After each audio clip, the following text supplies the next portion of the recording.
전기차 매장도 네, 다녀오셨다고. 다녀왔습니다. 네네. 우선은 중국이 전기차 매장들은 특이하게 다 백화점에 있어요. 네. 지난번에 보여주셨죠. 뭐 백화점에 가면 1층에 있거나 아니면 그냥 쉽게 발견할 수도 있고, 특히 이번에는 특이한 데가 파웨이라는 데입니다. 화웨이요? 예, 파웨이는 웬만한 휴대폰 매장에 전기차가 다 같이 있어요. 화웨이에서 최근에 전기차를 많이 팔고 있거든요. 화웨이가요? 예, 샤오미 아니요? 샤오미도 개발을 했는데 예.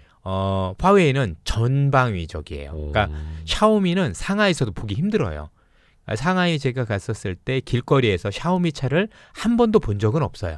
눈 씻고 찾아봐도 아직 그만큼 돌아다니지 예, 돌아다니진 않고 않고 있고, 예, 근데 파웨이는 네. 웬만한 매장에 가면 자동차가 다 전시가 돼 있어요.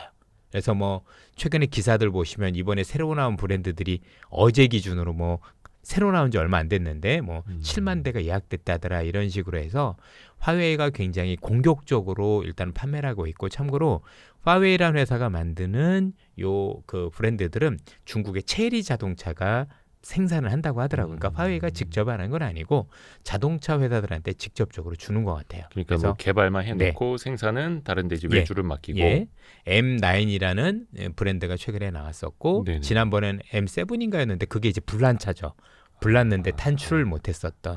그래서 여전히 확실히 이 휴대폰 회사가 만들어서 그런 건지 문제는 여전히 있다라고 생각을 하는데, 네. 어쨌든 그럼에도 불구하고 의지가 강했는데 한번 사진 한번 보실까요? 맞네요. 요게 M9이라는 자동차입니다. 저게 요게 화웨이 화웨이 거고요. 네. 화웨이에 있는 매장에 있는, 그러니까 흔히 얘기하는 뭐라고 해야 되나? 스마트폰 매장에 있는 차예요. 제가 직접 올라탄 거고요. 그래서 쭉 안을 봤습니다. 그러니까 우리로 따지면 삼성 그 스토어에 있어요. 스마트폰 예. 스토어에 예. 전기차도 예. 같이 있는 그런 그게 느낌. 실물들이 한 대도 아니고 꽤 많은 차들이 한 4대, 5대 정도 오. 이렇게 돼 있고 3G별로 이렇게 있더라고요. 이렇게 하는 거 보니까 그냥 이런 거죠. 와, 중국은 이제 스마트폰 회사가 전기차를 만들 정도로 전기차가 진짜 많구나. 그죠? 많구나. 그리고 요거는 여러분 잘 아시는 샤오미의 S7이라는 거. 제 얼굴 보이시나요? 수치. 예. 예. 이거 아유, 저 보시나요? 이사님 보고 예. 수치라고 한 거 아닙니다. 저 차 여기, 이름이 예. 수치라고. 그래서 네. 이제 아마 여의도에서는 제가 최초로 이렇게 네. 해봤을 텐데요. 일단 요 차도 직접 가서 보고 만져보고 다 저도 쇼핑몰 체험을 안에 해봤습니다. 있는 매장이. 예. 근데 요거는 상하이에서 찾기는 힘든데 저희들이 일부러 찾아가서 이렇게 보고 체험을 많이 해봤고요. 네.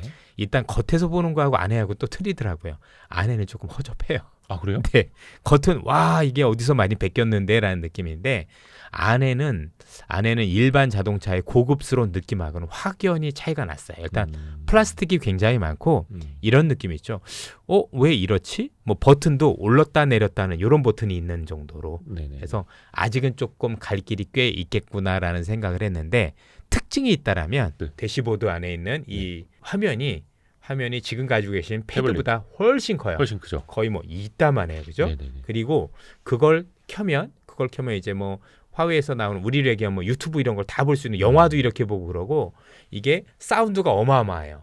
그래서 뭘 받았냐면 이 친구들의 목적은 전기차는 아니었던 것 같아요. 뭔가 그 안에서 나중에 자율주행이 됐었을 때 즐길 수 있는 인포테인먼트를 염두에 두고 만들었다는 게 느낌이 확 올 정도였었어요. 그래서 감성이 되게 사운드, 그러니까 되게 스피커가 되게 잘 돼 있었고, 그다음에 이 화면이 엄청 커요. 사실 그대로 보고 운전하면 제가 볼 땐 거의 사고 각이에요. 그죠? 이게 앞만 보고 가도 될까 말까 한데, 그렇게 어마어마한 화면에 영화가 나오게 하고 뭐가 나오게 하고 이런 것들은 목적 자체가 이렇게 크게 만든 것 자체가 뭔가 단순 편의성을 위한 건 아니었다. 그래서 향후에 조금 더 길게 보고 뭔가 이제 자율주행 이런 걸 하면서 내가 그랬었을 때 차 안에서 무엇을 할 거에 대한 고민을 가지고 시작했다라는 게 여러 가지 기계들을 뒤져보면 나오더라고요.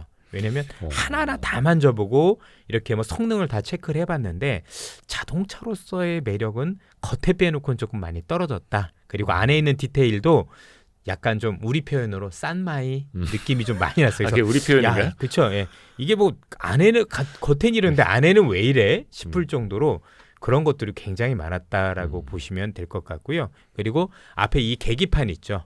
이 계기판이라고 하는, 보통 얘기하는 뭐라고 해야 되나? 이 스피드 이런 거 나오는 것들 같은 경우도 뭐 제가 볼 땐 좀 잘못 만들었다는 느낌 확. 그러니까 되게 좁아요. 그래서 속도계하고 요 정도라면 잘 안 보이고.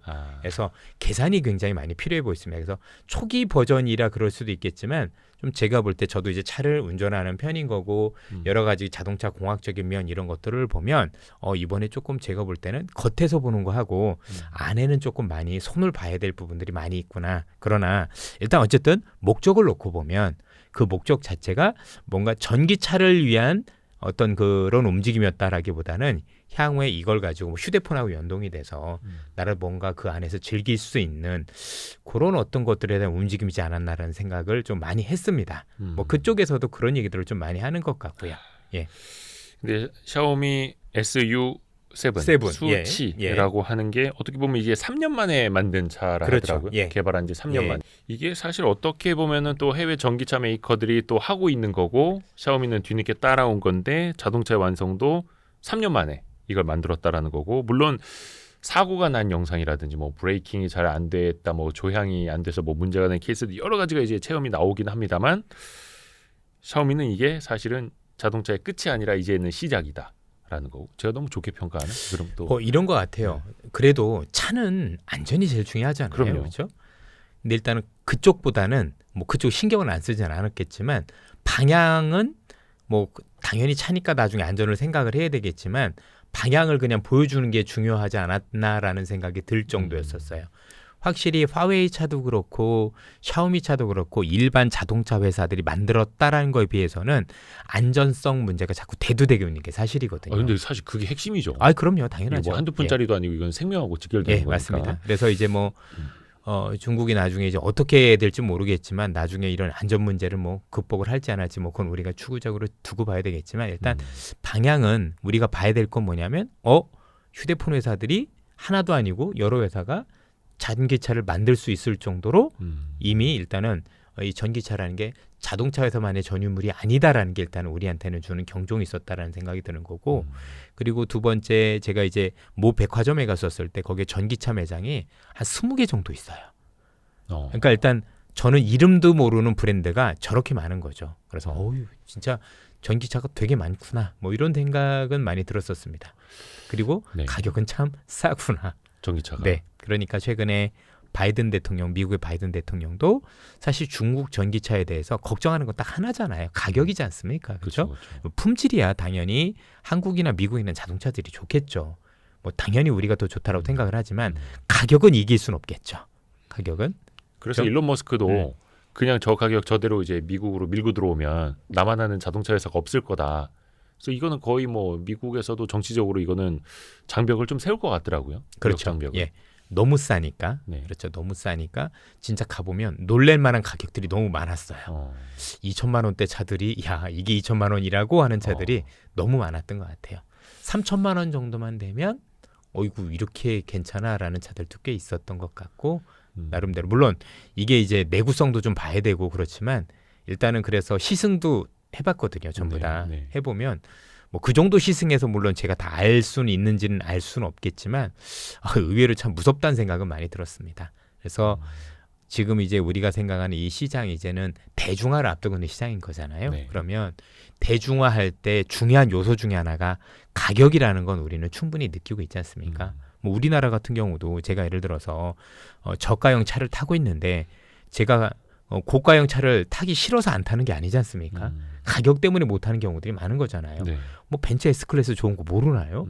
못 타는 이유는 탈 수도 없는 이유는 내가 그만한 돈을 가지고 있지 않기 때문인 건데 전기차라고 다를 거냐 이거죠. 그렇죠? 뭐 비싸고 좋은 거, 배터리 좋은 거 다 모르겠습니까? 그게 아닌데 내 소득 수준에서 만약에 나중에 법이 바뀌어서 오로지 전기차라만 타고라고 한다라면 사실은 그 가격에 맞는 차를 살 수밖에 없는 건데 똑같은 가격을 우리가 일단 맞출 수는 있겠죠 나중에는 그렇죠? 그러나 그러기 위해서는 여러 가지 좀 장벽들이 필요하니까 그러니까 지금 당장 하면 우리나 미국은 그런 차가 드물다라는 거고 그리고 여기는 굉장히 그런 차들이 굉장히 많은 거죠. 왜냐하면 한 회사마다 뭐 20개 매장이 있었지만 한 회사마다 통상적으로 모델이 6, 7개씩 있어요. 네. 그러니까 그것만 합쳐도 실제 모델이 100개가 넘는 거예요. 전기차 모델이. 그러니까 되게 다양한 거잖아요. 그렇죠? 그럼 선택의 폭이 높다고도 볼 수가 있겠죠. 근데 그 미국이 자동차에 대한 특히 중국산 전기차에 대한 무역 장벽을 언제 세울지는 모르겠습니다만 또 그런 이야기도 또 지금부터 슬슬 나오는 거예요. 자동차 관련주도 만약에 미국이 중국을 규제하기 시작을 하면 또 그래도 반사 이익이 생기지 않을까 이런 논리들 과거에 다른 산업에서 봤던 것처럼 이것도 조금 현실성이 있을까요? 저는 가능성이 있다라고 생각을 해요. 네. 결국엔 바이든 대통령이 지금 관세를 원래 중국 전기차에 대해서 25%였던 걸 100%로 인상하겠다라고 했잖아요. 네. 그렇게 해야 가격이 똑같아지는 거예요. 그렇죠? 그렇게 거의 차 해야 가격을 두 배로 매겨야. 차 가격을 2배로 먹여야 같아지는 거니까 그 바이든도 이렇게 할 수밖에 없다라는 얘기는 그만큼 그게 녹록지 않다라는 걸 일단 대변은 한 거다라고 생각을 하고 그렇게 해도 제가 볼 때는 결국은 들어오지 못하게 만들 것 같아요. 그렇죠? 결국 시장을 열어주는 것 자체가 사실 왜냐하면 100% 내려서 더 싸게 만들면 또 어떡하나요? 그것도 문제가 있지 않습니까? 왜냐하면 미국 차가 그렇게 싸게 만들 수 있으려면 시간이 좀 걸릴 거 아닙니까? 네. 아무래도 시장도 더 많이 커야 될 거고 아니면 대량 생산 체제도 가능해야 될 텐데 뭐 이미 보셔서 아시겠지만 포드 하나만 하더라도 미국에서 지난해 우리가 알고 있는 전기차로만의 적자가 6조 정도 났어요. 올해는 7조 정도 예상을 하고 있고 네. 그러다 보니 이게 쉽지 않은 상황인데 그렇게 경쟁을 하면은 경쟁이 쉽지 않으니 제가 보기엔 유럽도 미국도 결국 중국산 자동차에 대해서 추가적인 장벽을 펼칠 가능성이 높고 그렇게 보면 한국의 결국 자동차들이 그래도 수혜를 잇고 들어갈 수 있는 여지는 전 클 수도 있겠다라는 생각을 가지고 있습니다. 그래서 우리가 꼭 나쁠 수만은 없지 않느냐라는 생각을 하고 그래도 한국 기업들이 굉장히 경쟁력을 많이 가지고 있는 것도 사실이고 전반적으로 우리도 차를 잘 만들기 때문에 그래도 우리한테는 뭔가 약간의 기회가 있지 않을까 이런 정도는 기대는 하고 있는데 향후에 뭐 또 트럼프가 혹시 될지 안 될지 모르겠지만 이에 따라서 어떻게 구도가 바뀌어 나가는지는 조금 더 보긴 봐야 될 것 같습니다. 그렇죠. 불확실성이 좀 예. 크니까. 예. 하여튼 뭐 많은 분들이 뭐 중국 전기차에 대해서 얘기를 하면 그렇죠? 굉장히 뭐 반론도 많이 계실 거고 말도 안 되라고 얘기할 수 있지만 한 가지는 인정을 하지 않습니까? 가격. 그렇죠? 예, 충분히 여러분들이 생각하시는 중국 차는 문제가 있다. 예, 저도 그렇게 생각을 합니다. 그렇죠? 그래서 안정성에 대해서도 고민을 하지만 일단은 한 가지 확실한 건 가격이 너무나도 싸다라는 거에 대해서는 아무도 이견이 없는 거잖아요. 그렇죠? 그리고 앞서도 말씀드린 이 대중화라는 단어 앞에서 그래도 중요한 요소 중에 하나가 가격이다 보니 여기에 대한 고민을 해야 되는 거고 미국하고 유럽이 아직까지 이 가격으로 차를 만들지 못하고 있는 상황 속에서 시장을 마냥 열어줄 수는 없고 시간을 벌려고 하겠죠. 그래서 그 시간 안에서는 우리 기업들한테도 좀 기회가 있지 않을까라는 생각이 좀 들긴 듭니다. 예. 좋습니다. 어쨌든 중국 자동차 이 전기차에 대해서는 일단 가격은 싼 거지만 싼 게 비지떡일 가능성이 있다라는 걸 염두에 시장에 두고 있을 거니까 일단 품질 여부는 확인해 봐야 되죠. 왜냐하면 아무리 싸다고 하더라도 내 목숨을 담보로 탈 수는 없는 거잖아요. 그렇죠? 예. 근데 이제 나중에 안전성도 갖춰지면 그건 진짜 좀 답이 달라질 수도 있죠. 네. 그러게요. 네. 그러면 물론 이제 시간이 더 남아 있긴 하겠습니다만은 그래서 뭐 이제 안 가보신 분들이 대부분 이제 중국 이런 차 이렇게 하면 색안경을 많이 끼고 보세요, 그렇죠? 네. 그런데 실제 가보시고 일단 만져보고 느껴보고 많이 해보시면 저는 꼭 권해드리고 싶어요. 그냥 여행이라도 가서 요즘 뭐 중국 여행 정말 싸거든요. 제가 지금도 이렇게 보니까 네. 모두 투어 기준으로 보니까 중국 여행 2박 3일이 19만 원짜리들 지금도 많더라고요. 비행기 다 합해서 먹고 자고 합해서 2박 3일. 예, 지금 봤습니다. 한번 볼까요? 가서 예, 지금 노동하고 와야 되는 거 아니에요? 여기 보시면 칭다오 이런 데 보면 16만 9천 원인데 지금 날짜로 쳐보니까 19만 9천 원이더라고요. 보면 구매하기 나오잖아요. 그죠? 거짓말을 할 수는 없으니까. 지금 보면 17만 9천 원, 20만 9천 원. 이달 말에 출발하는 예. 게. 그러면 괜찮지 않나요? 가격이면? 그러네. 모두 투어입니다. 예. 네네. 되게 좋은 회사인데. 그냥 이런 거는 네. 말 그대로 왜 옛날 말로 일본에 우동 먹으러 다녀온다. 약간 이런 네, 느낌으로 그냥 느낌으로 가볍게 그냥 가서 네, 시내 한번 가볍게. 보면서 애들 진짜 많네. 뭐 그죠? 그리고 또 가이드분들한테도 물어보거나 아니면 여쭤보면 요즘 뭐 팝하고 이런 것도 있으니까 네네네. 타는 애들한테 야 차 좋냐? 뭐 쓸만하냐? 뭐 이렇게 물어볼 수도 있는 거잖아요. 그렇죠? 직접 느껴보는 거하고 많이 다르다. 그래서 어차피 우리가 잘한다고는 하지만 선두를 지키기 위해서는 항상 따라오는 애들이 못 따라오도록 격차를 더 벌려줘야 되잖아요. 그러면 얘들이 어느 정도까지 와 있고 우리의 장점은 뭐고 얘네의 장점은 뭐고 우리의 취약점이 뭔지 이런 것들을 보면서 고민해야 우리가 더 달아날 수 있는 거잖아요. 그렇죠? 무조건 쟤네는 안 되라는 생각만 갖기보다도 항상 진정한 1등이라면 그렇죠? 2등이 못 쫓아올 수 있도록 격차를 더 벌려야 되잖아요. 저도 학창 시절에 2등이 공부 열심히 하는 거 싫어했거든요. 네가 3시간 자면 난 안 잔다. 이런 개념으로 공부를 한 거니까 그런 식으로 공부를 해야 될 거 아니에요. 그 말인즉슨 이선일 비사님이 1등이었다. 아니 뭐 그렇지 뭐 그렇게 말씀드리기 좀 그렇고 어쨌든 간에 요건 뭐 열심히 한다라고 보면 체크까지 하진 않겠습니다. 예. 네네. 못할 때도 많았어요. 그래서 그런 식으로 이제 격차를 벌이는 연습들을 해야 우리가 유지를 할 수 있기 때문에 그러니까 다른 나라라고 해서 왜냐면 분명히 요즘 중국 얘기만 하면 부정적인 편견들이 있으실 거니까 갖는 건 좋습니다. 뭐 중국을 안 좋아하는 건 그럴 수도 있다라고 보여지는데 어쨌든 우리가 경쟁하는 국가니 이들의 장점과 단점, 우리의 현주소 또는 미국의 현주소 이런 것들을 보고 우리의 대응 방안은 뭐고 우리가 또 투자에 대한 아이디어가 있다면 무엇이 있는지에 대한 고민을 전 반드시 해볼 필요가 있다고 생각을 해요. 지피지기면 뱉으면 불태라는 얘기가 있잖아요. 중국 경기를 조금 더 이야기를 네. 해보자면 1분기 경제 성장률이 예상보다 잘 나왔어요. 네. 5.3%. 네. 그리고 최근에 보면은 소비자 물가 지수도 3개월 연속해서 이제 상승하는 쪽. 예. 과거에 이제 디플레이션까지 막 가고 그랬었는데 이제는 소비자 물가 지수도 뭐 0. 몇 %까지 나옵니다. 예. 플러스로. 예. 이런 흐름들이 그래도 현지에서는 경기가 그래도 조금씩은 개선이 되고 있는 흐름으로 읽을 수 있을까요?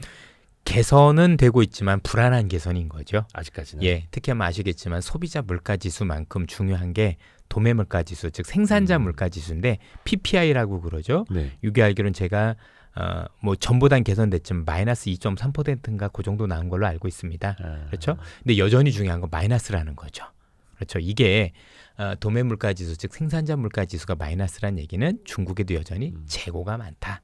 그렇죠? 그리고 이 많은 재고를 글로벌에 쏟아내고 있어서 지금 중국이 너무 저가 상품을 막 쏟아. 전 세계 많이 쏟아내고 있잖아요. 그만큼 재고가 예, 많아서. 맞습니다. 그만큼 이제 재고도 많고 그러다 보니 이게 또 뭐 좋게 생각을 해보면 글로벌 시장에서 물가를 낮추는 어떤 그런 거 요인일 수도 있겠지만 어쨌든 중국 입장에서 놓고 보면 경제가 100% 돌아서서 이제 확실히 위로 올라갈 겁니다라고 얘기하기에는 굉장히 불안한 지표 중에 하나다. 일단 개선이 되고 있다라는 건 긍정적. 그러나 여전히 마이너스라는 걸 놓고 보면 아직까지는 뭔가 안심하긴 이른 이런 상황이라고 보는 게 맞는 것 같아요. 그러면 중국의 예. 좀 재고가 줄고 생산자 물가 지수가 다시 또 올라오고 예. 그래야지 좀 이제 선순환 구도로 좀 가는구나 이렇게 볼 수 있다. 그렇겠죠. 그리고 저는 여러 차례 말씀을 드리지만 중국 경제가 온전히 결국 돌아서기 위한 여러 가지 요인들이 있다라면 역시 경기 부양책을 지금보다 더 강하게 쓰는 게 필요하다라고 생각을 하고 지금보다 더. 네.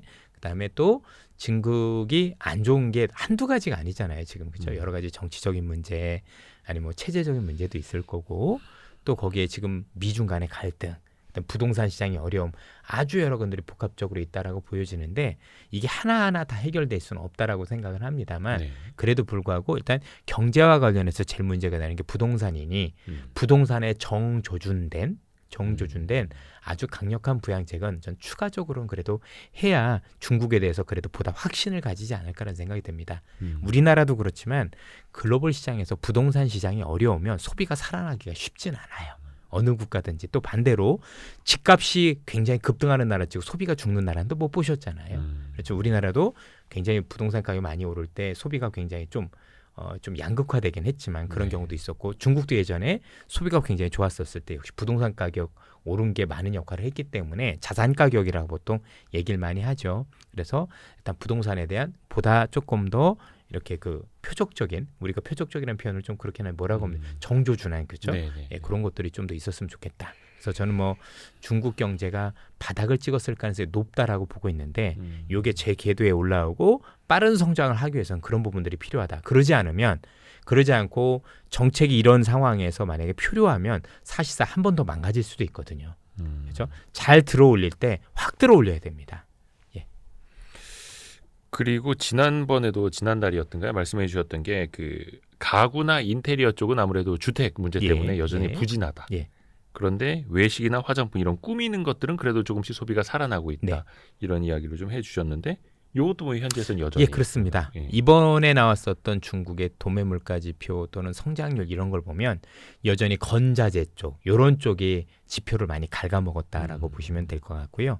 아무래도 지금 중국 같은 경우는 신규 주택 그죠? 이런 것들도 너무 많이 남아돌고 있고 재고가 기존 주택 같은 경우도 최근에 일부 성을 중심으로 규제를 풀긴 했습니다. 그러나 이게 일부 성 중심인 거지 이게 중국 정부의 온 그 흔히 얘기하는 전체적인 아니면 전국적인 부분의 어떤 그 정책은 아니더라고요 보니까. 네. 그래서 조금 아쉬운 부분이 없잖아 있다라고 보여지는데 그럼에도 딱 가보면 확실히 먹고 마시는 건 해요. 다만 이전에 비해서 요것도 조금 다운그레이드가 됐어요. 그래서 제가 이제 그 푸동지구에 있는 이제 금융사들 직원들은 그래도 조금 약간 돈이 있는 편이잖아요. 거기도 물어봤더니 일단 임금은 깎였더라고요. 임금도 깎이고, 그래요? 네, 임금도 깎이고, 그래서 확실히 사람들이 이전에 갔던 것보다는 한 단계 조금 싼 데로 가요. 그렇죠? 이전에 뭐 내가 15,000원짜리 짜장면을 먹었다라면 지금 뭐 10,000원짜리 이렇게 중국집을 간다든가 이런 식으로 이전보다 소비 성향을 높이는 게 아니라 확실히 줄이고 있는 거는 전 업종을 가리지 않고 벌어지고 있는 현상이다라는 게 일반적이었던 것 같아요. 그래서 이제 맞다 오늘도 뭐 화장품 관련주들 실적 그러니까 엄청 잘 나왔더라고요. 예. 1분기께. 그래서 인디 브랜드들 상대적으로 좀 중저가 화장품들이 한국에서도 그렇고 일본에서도 그렇고 되게 잘 팔렸던 거고 예. 중국의 소비도 약간 비슷하게 가고 물론 이제 거기는 자체 브랜드라든지 또 경쟁이 또 다르니까. 근데 지난번에도 월간 이선엽 3월호 그때도 아마 이야기를 해주신 예. 걸로 예. 기억을 하는데 LG 생활건강이라든지 예. 아모레 계열이라든지 예. 대형 화장품주도 좀씩 이제 고개 들고 있는 거 생각보다 많이 올랐어요. 네, 예. 말씀해 주셨잖아. 예. 그 이후로도 좀 계속 오르더라고요. 예. 괜찮은 모습. 여기는 어떤 변화들이 계속 감지가 되나요? 일단은 중국 제품보다도 이제 중국에서 아주 고가보다는 이제 보통 로레알이라고 보통 부르는 네네네. 프랑스 회사잖아요. 프랑스 회사 맞죠? 네. 예. 요 회사가 좀 많이 그 관련 브랜드들이 많이 치고 올라오는 모습들이 많이 보이고 있고요. 거기가 뭐 브랜드 M&A를 좀 많이 해서. 예, 그렇습니다. 그건 이제 한국 기업들이 또 만들어주기도 합니다. 네. 그렇죠? 예. OEM으로 만들어주는 회사가 있죠. 최근에 주가가 좀 괜찮았던 것 같은데, 그리고 중국 브랜드들이 제가 볼 때 이제 인터넷상으로는 그럴 수 있는 것 같은데 오프라인 매장에서는 조금 양극화되는 것 같아요. 아예 중저가 브랜드 확 밑으로 내려오거나 이건 네. 중국 브랜드죠. 네. 아니면 좀 더 고가 브랜드 중심으로 가는데 요즘 중국에서 유행하고 있는 또 다른 하나가 뭐냐면 샘플을 많이 팔아요. 샘플을 판다고요? 네, 예. 그러니까 쉽게 얘기하면 뭐 우리가 조금 고가 브랜드들이 있을 거 아닙니까? 네. 근데 이런 고가 브랜드들은 좀 많이 사고 싶은데 비싸서 한 통을 다 사기는 그렇고 그래서 조그맣게 샘플로 된 거를 소량으로. 이렇게 소량으로 되게 많이 파는 게 굉장히 유행이 많이 돼 있어요. 그래서 매장 가보고 놀랐어요. 이 비싼 것들을 이렇게 했는데 이거 혹시 짝퉁 아니야라고 했는데 그렇지는 않죠. 진짜는 맞는데 굉장히 샘플로 해서 가격은 조금 굉장히 싸게 해서 이런 것들을 많이 찾는 소비자들이 있더라고요. 예. 약간 틈새 소비네요. 틈새 소비라고 봐야 되겠죠. 이것도 이제 경제가 어려워지면서 생긴 뭐 트렌드 중에 하나가 아닌가라는 생각이 들 정도로 그런 어떤 매장들이 굉장히 많이 늘어났습니다. 그리고 이전에 뭐 중국에서 이제 세포라 이런 오프라인 매장 물론 이제 앞서도 지금 말씀드렸지만 중국 인터넷 중심으로 많이 소비가 이루어지기 때문에 오프라인에서는 좀 유의성을 찾기는 쉽지 않지만 뭐 세포라 이런데 가보면 이제 화장품 전문 매장이죠. 가보면 사람이 일단 없고요. 그다음에 브랜드 자체도 이제 한국 거도 다 빠졌어요. 원래 거기 가보면 우리나라의 라네즈라든가 최소한 라네즈 아니면 푸라든가 이런 건 몇 개가 있었는데 그 어떤 매장에서도 한국 브랜드는 발견하지 못했고요. 완전히 싹 철수가 됐어요. 그래서 최근에 아마 우리나라 이런 대형 브랜드 화장품들이 좋아진 이유 중에 하나가 중국에서 잘 돼서라기보다는 중국에서 구조조정을 잘해서라는 역할이 더 큰 것 같아요. 거기서 역설적이네요. 적자들이 많이 축소되면 실제로 그렇고요. 그래서 뭐 최근에 우리나라 화장품 브랜드들 보면 북미 지역이라든가 이런 데서 매출이 굉장히 많이 늘어났고 중국에서 적자 축소 이런 것들이 영향을 많이 미쳤다고 봐야 되는 거니까 우리가 있는 입지는 별로 없었다. 다만 한 가지 브랜드 이제는 우리나라는 아니고 일단은 상장사도 아니지만 옛날에 쓰리컨셉 아이즈라고 혹시 기억이 나시나요? 쓰리컨셉 아이즈라고 약간 인디 브랜드가 하나 있었는데 최근에 굉장히 핫했었는데 그 회사를 제가 알기로는 우리나라에 가지고 있던 분이 외국계 회사를 팔았던 걸로 알고 있습니다. 그 회사는 곳곳마다 이 로드샵 이런 게 있으면서 선풍적인 인기는 끌고 있더라고요. 근데 앞서도 말씀드렸지만 이미 상표권이나 회사는 한국이 아닌 다른 나라로 넘어간 걸로 알고 있고 저는 그렇게 확인을 하고 있고 일단 기본적으로는 우리나라 화장품들 같은 경우는 사실 좀 존재를 찾기는 그렇게 쉽지는 않았던 것 같다. 중국에서는 다만 이제 구조조정을 잘해서 적자들이 많이 축소되고 있는 모습들을 많이 보이고 있는 게 일반적이었고 중국 내에 있는 화장품들도 제가 보기엔 로컬 브랜드들도 이전만큼 힘을 쓰고 있는 것 같지는 않았어요. 예. 그래서 중국에서 사업을 잘 정리하고 미국이나 일본 쪽 가서 잘 하고 예. 이런 그리고- 브랜드들이 이제 뜬 거죠. 그리고 우리나라도 이제 정책들을 많이 바꾸는 거죠. 예를 들어서 로드샵 이런 데를 열면 돈이 많이 들어가지만 네. 인터넷 중심으로 간다든가 아니면 특정 상품 중심으로 가면 여전히 먹히거든요. 그런 것들에 대해서는 뭐 그런 것들 같은 경우는 또 여러 가지 뭐 사이트들도 있고 그렇죠. 인터넷 이런 거나 또 왕홍이라든가 아니면 블로거들 이런 것들을 활용을 하면 마케팅 수단이 될 수 있기 때문에 그렇게 하는 브랜드들 같은 경우는 제가 볼 땐 또 나름대로 선전을 하고 있는 것 같더라고요.